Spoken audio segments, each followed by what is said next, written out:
देख रहे हैं इन डार्क राजकुमार के साथ। तो चलिए बढ़ते हैं आज की कहानी की ओर।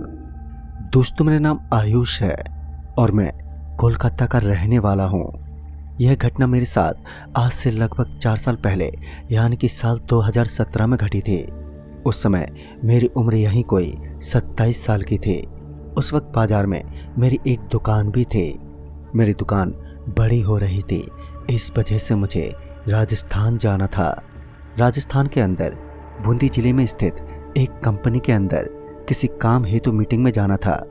मैं ट्रेन या फिर किसी बस में जाना नहीं चाहता था, इसलिए मैंने अपनी गाड़ी से जाना ही ठीक समझा। मेरे साथ मेरा एक ड्राइवर था जिसका नाम नितेश था, क्योंकि अपना साधन तो खुद का ही होता है जिसे हम कहीं पर भी रोक सकते हैं और कहीं पर भी आराम से सफ़र तय कर सकते हैं। मैं भी अपनी गाड़ी लेकर राजस्थान के लिए रवाना हुआ। हम लोग आराम से सफ़र तय करने लगे। हमें जाने में लगभग 8 घंटे का समय लगने वाला था। उस वक्त रात के लगभग 11 बज रहे थे जब हम राजस्थान के अंदर प्रवेश करने लगे थे। जब हमने राजस्थान के अंदर प्रवेश किया तो चारों तरफ हमें सन्नाटा नजर आ रहा था। मेरा ड्राइवर नितेश, जो कि पहली बार राजस्थान में आया था, इससे पहले वह कभी राजस्थान में किसी काम के लिए नहीं आया था। उस वक्त रात के 11 बज रहे थे। हाईवे पर केवल इक्का दुक्का गाड़ियां ही दिखाई दे रही थी। नितेश पहली बार राजस्थान में सफ़र कर रहा था और मैं पहले भी राजस्थान में किसी काम की वजह से आ चुका था, मगर जिस जिले में हम अभी जा रहे थे उस जिले का नाम बूंदी था। बूंदी के अंदर मैं भी पहले कभी नहीं आया था। फिर हम लोग उस रास्ते पर पहुंच गए जहां से हम बूंदी शहर के अंदर जाने वाले थे। वो रास्ता पूरा झाड़ियों और जंगलों से घिरा हुआ था। चारों तरफ एक अलग ही सन्नाटा बिखरा हुआ था। कुछ देर लगातार ड्राइव करने के बाद वहां पर कुछ आवाजें आने लगी। ऐसा लग रहा था जैसे कोई जोर जोर से चिल्ला रहा हो। कई दूर तक हमें चलने के बाद भी वह आवाज वैसे ही आ रही थी, मगर हमने उन पर ज़्यादा ध्यान नहीं दिया। तभी हमने देखा कि हमारे पास से एक बहुत ही तेज स्पीड में एक कार गुजरी। वह कार इतनी तेज की स्पीड में थी कि हमारी गाड़ी से 1 फुट की दूरी पर ही थी। मेरा ड्राइवर एकदम से बोल पड़ा, पता नहीं कैसे कैसे लोग हैं, यहाँ पर कितनी स्पीड में गाड़ी चलाते हैं। और इतना बोलकर वह चुपचाप ड्राइव करने लगा। थोड़ी दूर आगे जाने के बाद एक कार फिर से बहुत ही स्पीड से हमारे एकदम पास से गुजर गई। उसके गुजरने के बाद हमारी गाड़ी एकदम से वहीं बंद पड़ गई। गाड़ी को बंद होता देख मैंने नीतीश से पूछा, नितेश, तुमने गाड़ी क्यों बंद कर दी? तब नीतीश ने बताया कि गाड़ी उसने बंद नहीं की, बल्कि गाड़ी अपने आप ही बंद हो गई है। फिर उसने बताया कि गाड़ी के अंदर कोई खराबी हो गई है। फिर नीतीश गाड़ी से नीचे उतरा और उसे चेक करने लगा, मगर गाड़ी में कोई खराबी नजर नहीं आ रही थी। लगातार कड़ी मेहनत के बाद भी गाड़ी स्टार्ट नहीं हुई, तो हमने सोचा कि आगे कोई मैकेनिक मिल जाएगा, इसलिए हमने गाड़ी को वहीं लॉक कर दिया। तभी हमें ऐसा लगा कि हमारी गाड़ी के दरवाजे अपने आप ही खुल गए। जब हम लोग पीछे पलटे तो हमने देखा कि सच में गाड़ी के दरवाजे अपने आप ही खुल चुके थे। यह बात सच में हिला देने वाली थी कि आखिर गाड़ी के दरवाजे अपने आप कैसे खुल गए। अभी हम यह सब सोच रहे थे कि तभी मैंने सोचा कि शायद किसी खराबी की वजह से हुआ होगा, और यही सोचकर आगे किसी मैकेनिक के पास जाने लगे। और फिर जब हम लोग वहां से थोड़ी दूर आगे आए तो कार अपने आप ही स्टार्ट हो गई। और यह देखकर मैं और नीतीश धीरे धीरे पीछे की तरफ पलटे तो हमने देखा कि वह कार हमारी नहीं है, बल्कि वह कोई और ही कार है। लेकिन ना हमें वहां पर किसी की आवाज़ सुनाई दी थी और ना ही वहां पर कोई कार आई थी। फिर वह कार किसकी थी जो कि उस दूसरी जगह पर रुकी हुई थी? हम लोग ये बात सोच ही रहे थे कि तभी हमने देखा कि उस कार का दरवाज़ा खुला, मगर उस कार से कोई नीचे नहीं उतरा।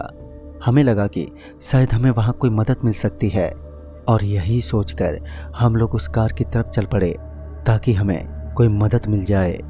मगर जब हम लोग उस कार के पास पहुँचे तो हमने देखा कि उसके अंदर कोई था ही नहीं। यह देखकर हम दोनों तो हैरान रह गए।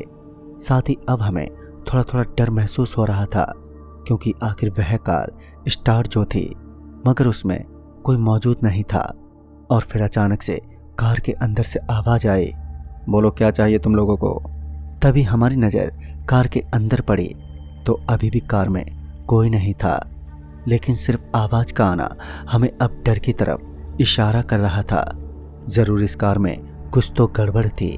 और यही सोचकर मैं और नीतीश वहां से आगे की तरफ चल पड़े। और तभी वह कार अचानक से हमारे पीछे चलने लगी।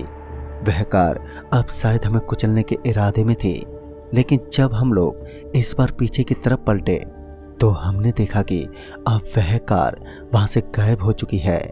अब वह कार वहां पर मौजूद नहीं थी। यह बात सच में दिल दहला देने वाली थी, क्योंकि इतनी बड़ी कार अचानक से गायब हो जाना कोई छोटी बात नहीं थी। अब हमें ये तो साफ साफ पता चल रहा था कि जरूर इस रास्ते में कुछ तो गड़बड़ है। और फिर हम लोग वहां से जल्दी जल्दी आगे की तरफ बढ़ने लगे। हमारी कार तो लॉक थी, तो ऐसे में कार को तो कुछ भी नहीं हो सकता। उसके बाद उस जंगल से घिरे भयानक रास्ते के अंदर हम लोग जल्दी से आगे की तरफ बढ़ने लगे ताकि हमें आगे कोई मैकेनिक मिल जाए। हम वहां से थोड़ी दूर भागे ही थे कि तभी हम दोनों को सामने से एक बाइक आती हुई दिखी। उस बाइक पर सिर्फ एक ही आदमी बैठा हुआ था। हमने उस आदमी को रुकवाया और फिर उससे मैकेनिक की दुकान के बारे में पूछा तो उस आदमी ने सबसे पहले तो हमसे कहा कि आपने इस रास्ते पर गाड़ी से नीचे उतरकर ठीक नहीं किया। उस आदमी ने बताया कि यह रास्ता बिल्कुल भी ठीक नहीं है। और यही बोलकर उस आदमी ने अपनी बाइक को आगे बढ़ा लिया। हमने उस आदमी की इस बेतुकी की बातों पर ज्यादा ध्यान नहीं दिया और फिर अचानक से उस बाइक की आवाज आनी एकदम से बंद हो गई। फिर जब हम लोग पीछे पलटे तो उस लंबे रास्ते पर हमें वो बाइक कहीं भी दिखाई नहीं दे रही थी।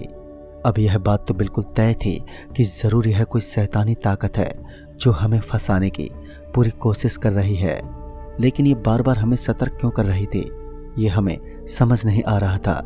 अब यह तो तय था कि वह रास्ता पूरी हैवानियत की ताकतों से भरा हुआ था। उसके बाद हमने एक बोर्ड देखा। उस बोर्ड के ऊपर बूंदी का नाम नहीं था, यानी कि हम अब गलत जगह पर पहुंच चुके थे। मगर इस वक्त सबसे जरूरी था कि हमें किसी भी हालत में किसी सुरक्षित जगह पर पहुंचना था, क्योंकि जंगल तो वैसे ही हमारे दिल में खौफ भर रहा था। तभी हमने देखा कि पीछे की तरफ से एक बहुत ही भयानक सा जानवर हमारे पीछे आ रहा था। उसके हाथ में एक जबरदस्त धार वाली तलवार भी थी। उसे देखकर तो मेरी सांसें ही ऊपर चढ़ने लगी। जब मेरी नज़र उसके ऊपर पड़ी तो मैंने नीतीश को भागने के लिए कहा। फिर हम लोग वहां से तेज गति से भागने लगे, लेकिन हमें तो यह भी नहीं पता था कि आखिर वो रास्ता कितना लंबा है।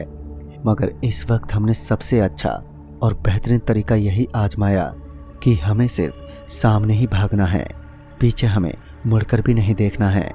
और उसके बाद हम लोग लगातार भागते ही रहे।